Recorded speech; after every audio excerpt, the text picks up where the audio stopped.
All right, squad. So I'm recording this at like 7 o'clock on Monday. So we got like an hour before raid. So if I seem like I'm trying to speed run this, it's because I am. So my apologies for anything that like kind of gets glazed over. I'm gonna try my best to cover everything like up front and in as much detail as I deem it necessary to kind of go over. But yeah. All right. So this is for Mythic Nexus King, Saladar, as you can probably tell.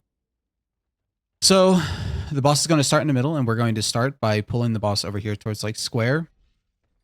We're going to be doing more or less the same movement in P1 and P2 and so on that Northern Sky did. It makes sense because that's the weak auras that we're using. So in an effort to kind of keep everything the same, we're just kind of going to model what we do off of what they did. So yeah, so this is going to be kind of the general setup. So there's the important things to note are do not get hit by the balls or the beams, whatever you want to call them, that come shooting out from the dragons that are along the outside of the arena. That coupled with the damage from Conquer will kill you if the beam doesn't just natty kill you on its own. Same thing as normal and heroic. There's the boss is going to do a tank sequence. In that sequence, it will do 2 frontals and 2 conquers. The frontals, obviously, the tank points it away from the raid stack, and y'all don't eat it, and it's the same as normal and heroic.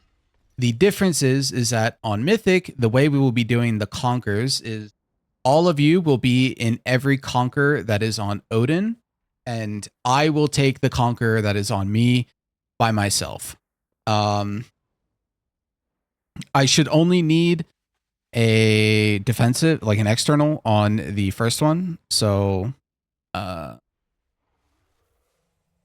will either need a sack or a bark skin. When I take it on the first, every other one I should be fine with Fort Brew and Dampen. At least that's what I have been seeing in the VODs, but I will be doing more, glazing over the logs kind of in between now and then.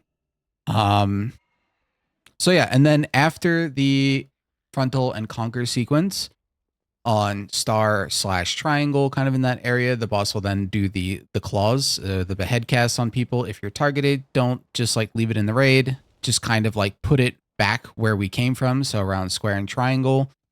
And then as that's happening, we're kind of moving towards moon, and that is to ensure kind of like proper baiting of the beams that are right here, and as well as ensuring a kind of clear position of where the beheads are going to go. Then while we are around moon, it's literally the exact same thing. Every frontal gets pointed away. Don't soak the frontal. Every conquer that's on Odin, the whole raid has to be in it.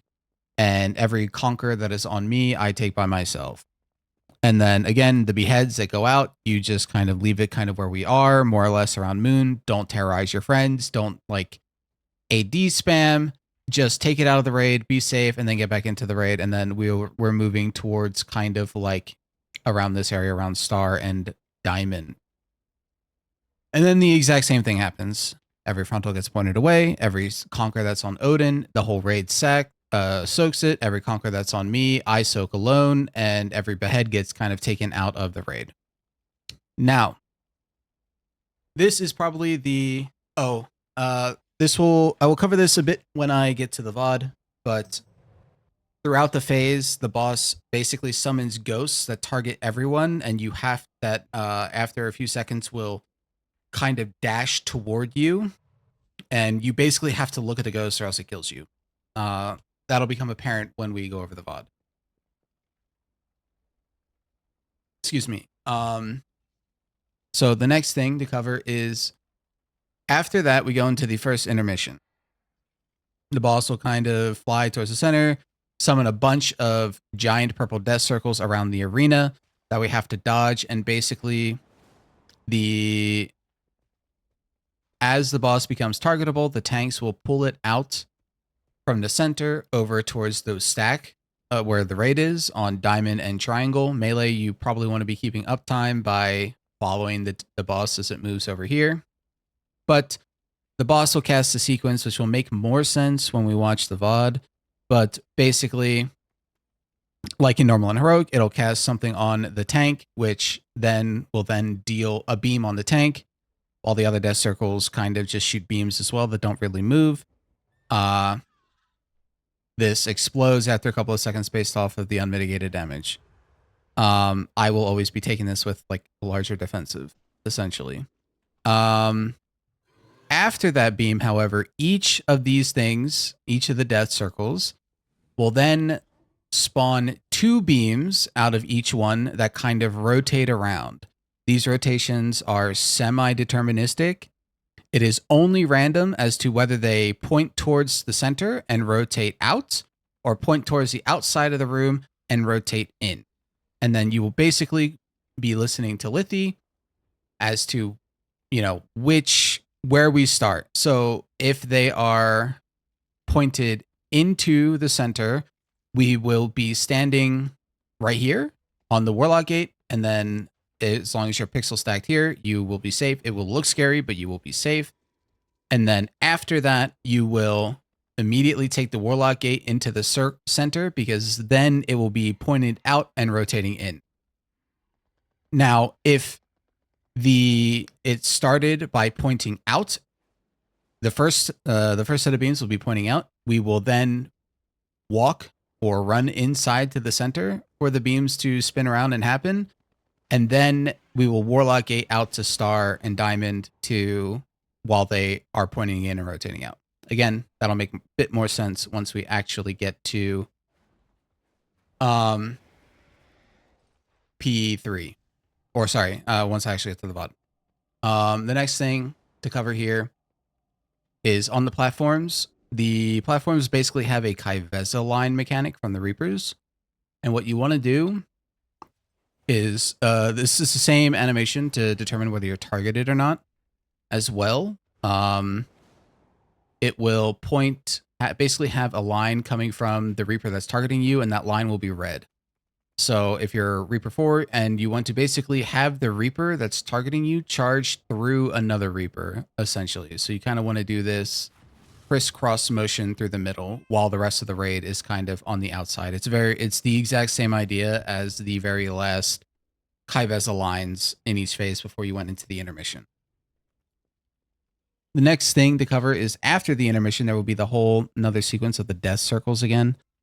And I'm assuming this spot can be deterministically set kind of in between Diamond/Star and X, where you will very, very clearly see where the death circles are not overlapping. And it's the same idea with the Warlock Gate and running. After this kind of death circle thing, when the boss is about to go into the King's Hunger phase, where the boss kind of like channels, every single person in the raid will get a behead line. So I've kind of assigned us loose positions on where to kind of take those. So yeah. The last part is, which will make a bit more sense once we get to the VOD, but we can look at kind of the idea in the map in the weak aura. So basically, if you are assigned a smash, you will see this kind of map pop up, as well as a text indicator to tell you like where you're dropping the thing, right? So one person will be on Star, and then the other people will be here. One person will be on X, and the other people will be here, and then kind of so on and so forth. And these are the positions of the smashes for the stars that kind of orbit the arena in P3. I haven't made that in the raid plan just yet, but I wanted to get this video out to you guys kind of as quickly as I can to maximize y'all's ability to kind of start reviewing and, absorbing the info. If y'all want, I can go ahead and make another video specifically going over P3 and kind of the orbit placements, but we're at least a couple of days out from getting to P3. So the more important parts is basically P1 and P2 and the intermissions. So without further ado, let's get into the VOD. This is the Northern Sky VOD. 2, 1. You can kind of just go through P1. As you can see, they start by square and triangle. Boss gets pulled over. These are the frontals that go out.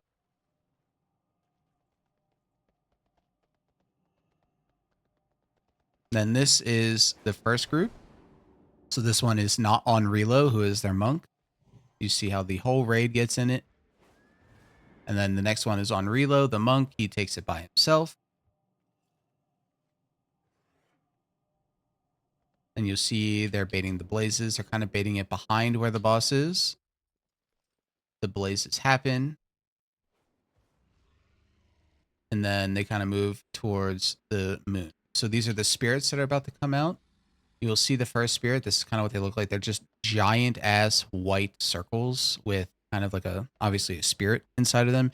You want to face it and have it charge you. The whole raid has to deal with that mechanic. Again. And then on the first set of spirits there, it is one spirit per person. So this is the one that's not Relo.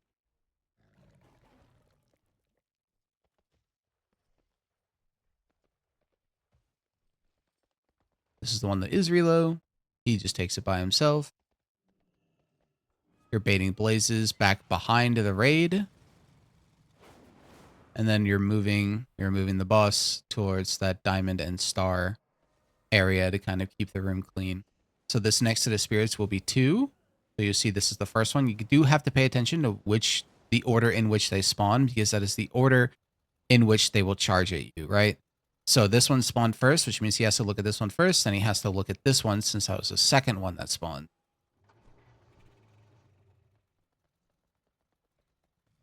This is the non-Relo one, so that would be Odin's, and this one would be mine. I take this one by myself. And then on this third set of spirits, there will be 3 spirits that you have to locate and watch for. So he sees that this one is the first one, this one is the second, and that one's the third. So he looks at the first one, and then he looks at the second, then he looks at the third, and awesome. He dealt with the whole mechanic.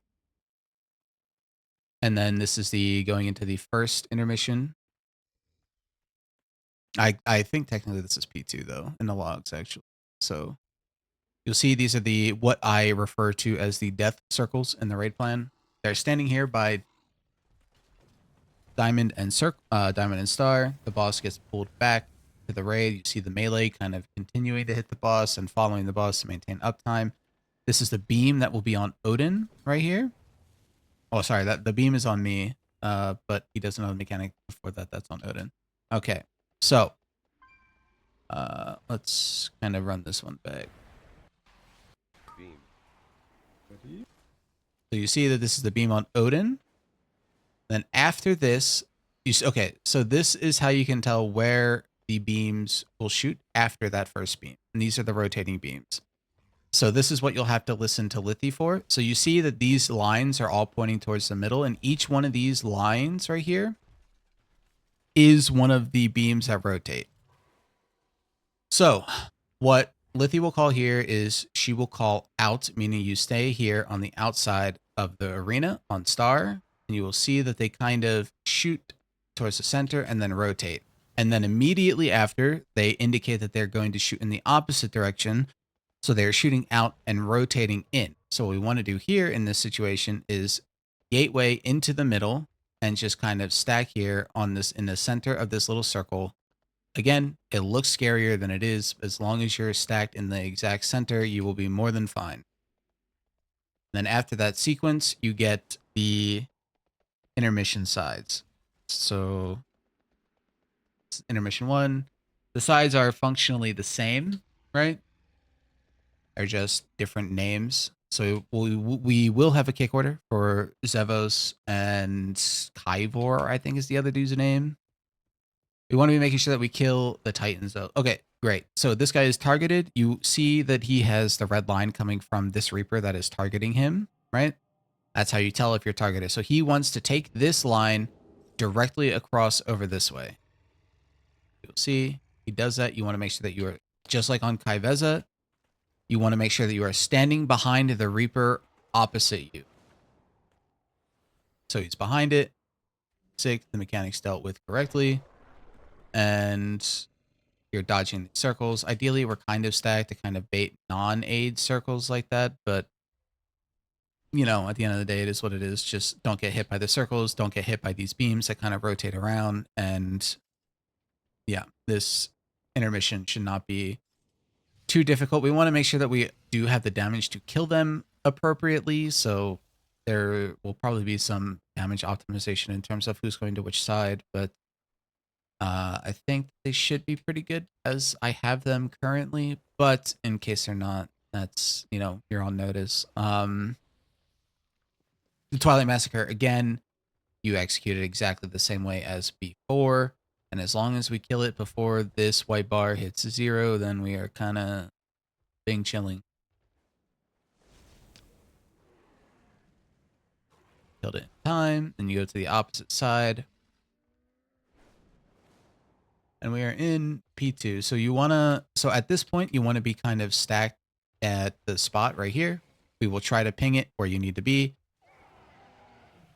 It will generally be in this area between star and diamond. If not, again, just follow the pings. Again, the boss will get pulled over to the side. The beam on the tank will happen. It will be dealt with so that way it explodes with minimal damage. So this is a good example. So right here, oh fuck, went back a little bit too far, my bad. So it's on the tank. And then right here, you see that they are pointed out, which means that they're going to start shooting out and start shooting in and then rotate into the middle. So this means that we will want to run, not gate, into the center. So that will be where like Roar or Wind Rush are used to help us get into the middle as quickly as possible. Same thing. You want to stack in the middle. It looks scary, but I promise you you're safe as long as you're in the correct spot. And then they will point in and rotate out. So then you want to Warlock Gate back out to the edge to dodge these mechanics. Again, you know, looks scarier than it is. As long as you're in the correct spot, you're chilling. And then as the boss is phasing right here,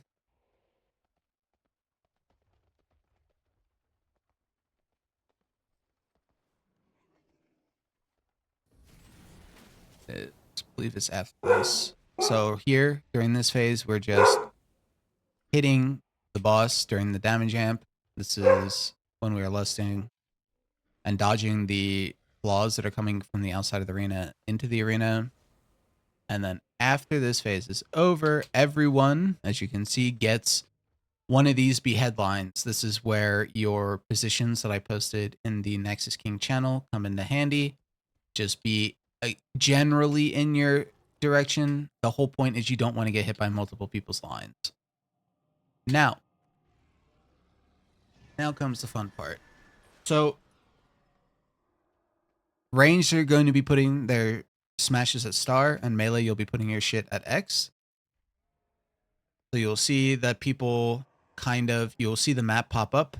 One person will go to star, and then the other two will kind of match around them. And the same thing with X. I don't have anyone who has their shit POV on X, but it would be the same. You can kind of see that here. There's a person here, a person on X, and a person here. You could probably be a little bit closer than they are and be fine, but it's not the end of the world. If you have that, you want to make sure you press the defensive because it does hurt. It does a little suck in. Make sure you don't die to it, but yeah. Then we just kind of like damage the boss, dodge the lines.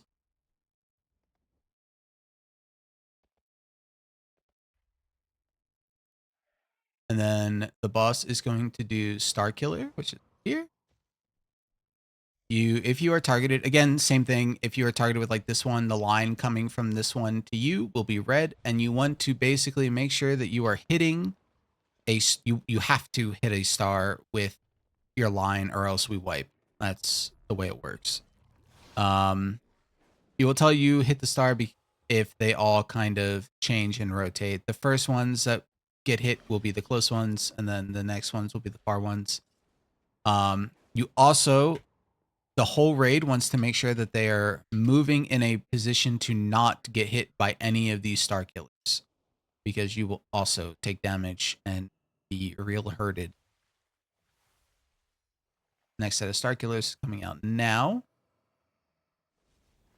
Again, rest of the raid who's not targeted wants to dodge these, and all of these guys wants to hit a star as well. They hit all the ones that were right closest each time. Again, same idea. Follow the weak aura map. Tell you where to press. Tell you where to put the stars. Or the smashes, I guess. Then you kind of want to just keep this kind of pattern going until you kill the boss or it kills you, essentially. Star Killer Swing coming out now. They all hit the close ones.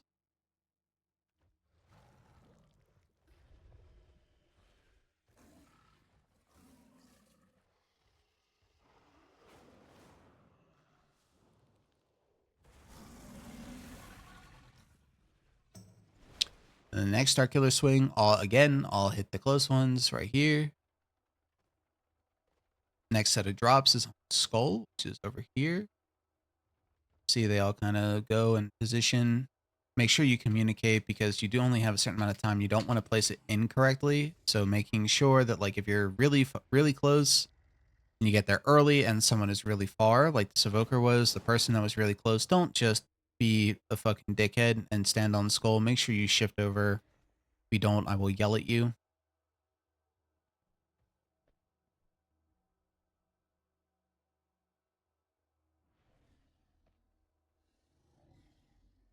Same bit. You want to make sure you are dodging these as well.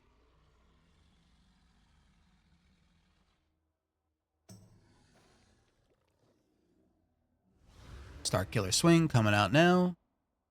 Again, this guy's targeted by this one right here. So you can see the kind of red line. It's kind of hard with all the pixels, but like you can kind of see a little bit of a red line coming from the one that's actually targeting him. They all hit these close stars again. Next set of Star Killer Swings coming out now.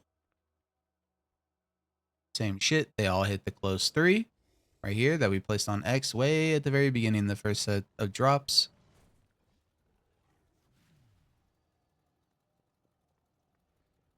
And then basically you sit here and you hit the boss and you either kill it or it kills you.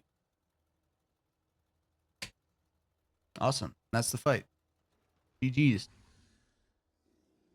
Gone, killed Demencius.